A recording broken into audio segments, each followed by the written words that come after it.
Chère Antrégoise, cher Antrégois, je suis comme vous Antrégoise, mais aussi médecin spécialiste en maladies infectieuses depuis 25 ans.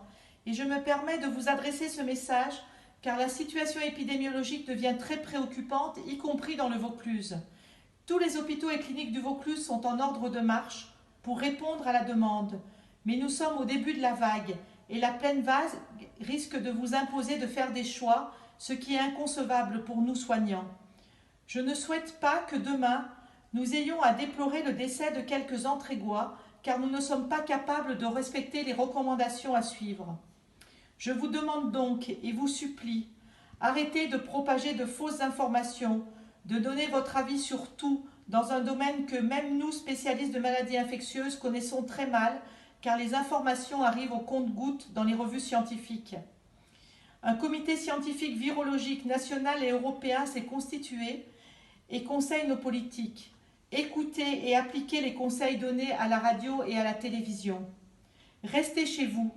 Empêchez vos enfants et adolescents de sortir. J'ai vu hier en rentrant du travail des adolescents en scooter regroupés. Parents, protégez vos enfants, quitte à les fermer à clé. Ce n'est pas facile, mais permettez-leur ainsi de rester en vie et de grandir. Limitez vos déplacements au strict minimum. Et si vous avez plus de 70 ans, faites appel à la mairie et à la solidarité pour vos courses alimentaires et vos courses pharmaceutiques, notamment si vous êtes fragile. Des caissières m'ont rapporté des déplacements quotidiens de personnes âgées. Non, ne sortez pas tous les jours.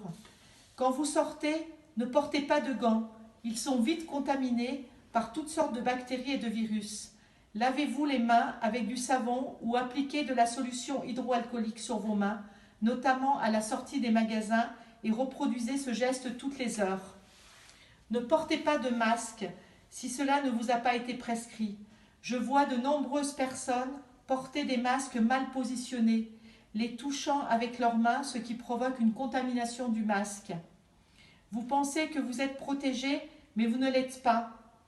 Un masque ne protège que 4 heures et la réutilisation lorsque vous l'avez enlevé est proscrite.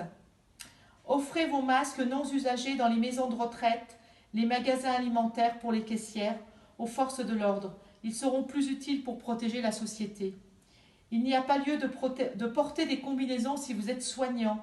Pour ma part, je reçois des patients fébriles à ma consultation et je mets uniquement un masque chirurgical selon les recommandations du Haut Comité d'hygiène et une blouse de travail. Pas lieu non plus de mettre des protections dans votre voiture. Elles ne protègent en rien contre les virus. Respectez la distanciation sociale de 1 mètre lors de votre sortie. Il s'agit de la technique la plus protectrice. Soyez solidaires.